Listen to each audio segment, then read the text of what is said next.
السلام عليكم ورحمة الله وبركاته. درس النهاردة بعنوان الثروة الحيوانية والسمكية في بلدي. نسأل مع بعض شوية أسئلة. هل المصريين والقدماء كانوا بيهتموا بتربية الحيوانات والطيور؟ طب هل هم كانوا بيصطادوا الأسماك؟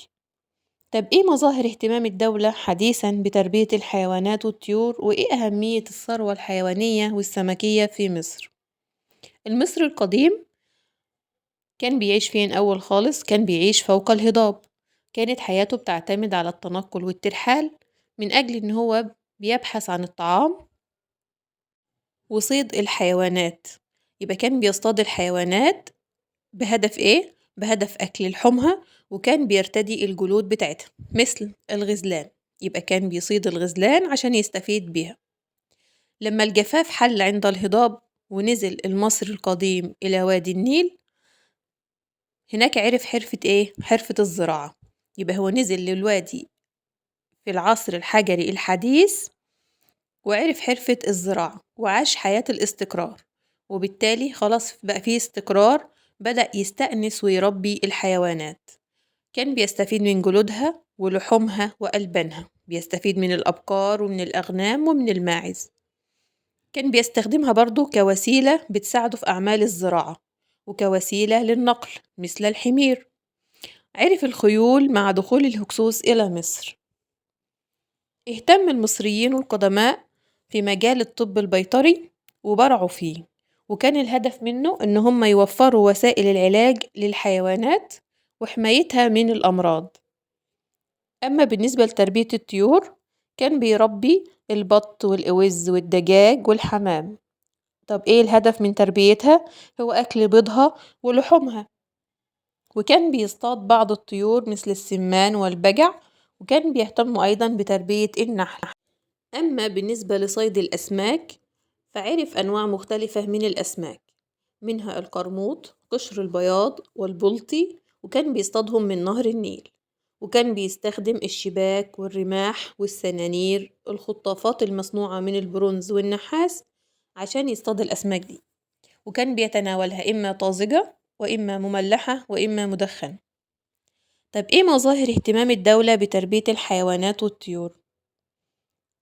استمر اهتمام المصريين بالثروة الحيوانية والسمكية، والدولة وضعت خطط تنموية الهدف منها هو زيادة إنتاج الثروة الحيوانية في مصر. فالأبقار بتتصدر المركز الأول من حيث عدد رؤوس الحيوانات في عام 2019، وكانت الأغنام بتحتل المركز الثاني. طب إيه أكبر محافظات مصر من حيث أعداد الحيوانات؟ هي محافظة البحيرة، يوجد فيها نحو 13.5% من إجمالي أعداد الحيوانات في مصر. بالإضافة للحيوانات، مصر برضو ما زالت بتهتم بتربية البط والأوز والدجاج والأرانب والرومي وتربية النحل. دور الدولة في تنمية الثروة الحيوانية: تحسين سلالات الأبقار والجاموس المحلية، تحقيق الاكتفاء الذاتي وتقليل الاستيراد، الاعتماد على السلالات المتخصصة في إنتاج الألبان واللحوم ذات الإنتاجية العالية، ورفع مستوى معيشة صغار المربين والمزارعين. يبقى الدولة بتعمل العديد من المشروعات التنموية الهدف منها اتفقنا زيادة إنتاج الثروة الحيوانية. وعندي مشروع مجمع الإنتاج الحيواني والألبان المتكامل في محافظتي الفيوم والمنوفية.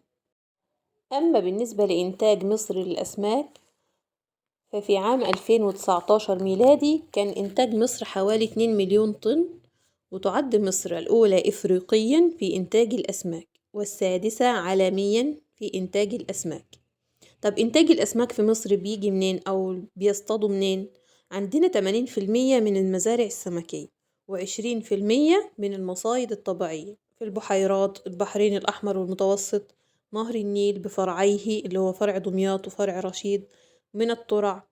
ومحافظة كفر الشيخ هي بتحتل المركز الأول في الإنتاج السمكي في مصر، بلغ إنتاجها نحو 42% من إجمالي الإنتاج في عام 2019 ميلادي. طب إيه المصايد العذبة ومصايد مالحة والمزارع السمكية؟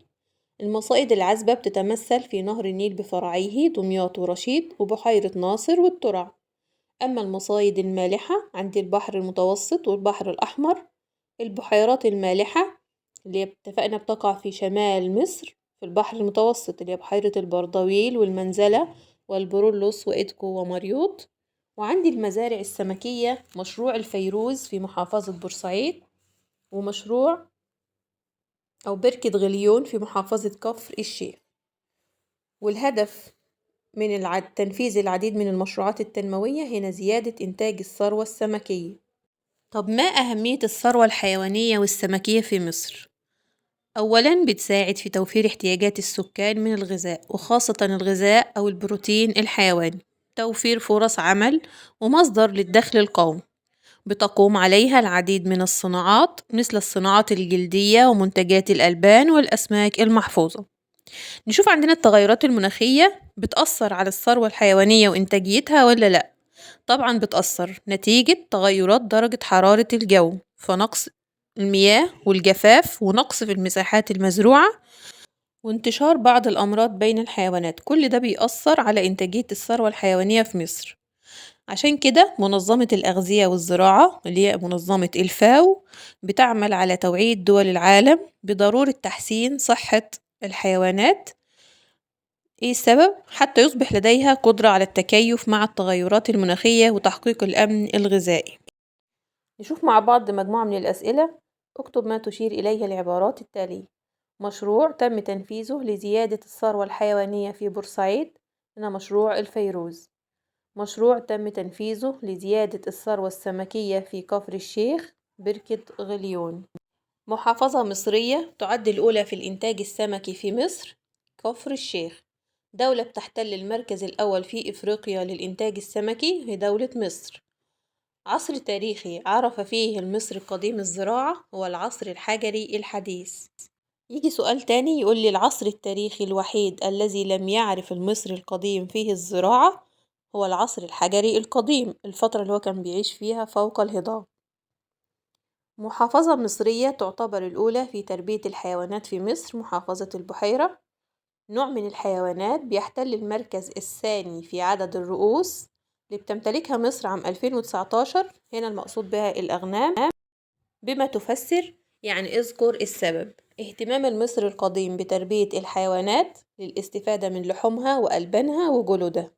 طب اهتم المصري القديم بتربية الطيور لأكل بيضها ولحومها.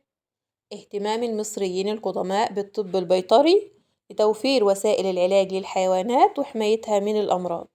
طب إيه أهمية الثروة الحيوانية والسمكية الاقتصادية في مصر؟ بما تفسر هنقول بتوفر احتياجات المواطنين من الغذاء خاصة البروتين الحيواني، توفير فرص عمل ومصدر للدخل القومي.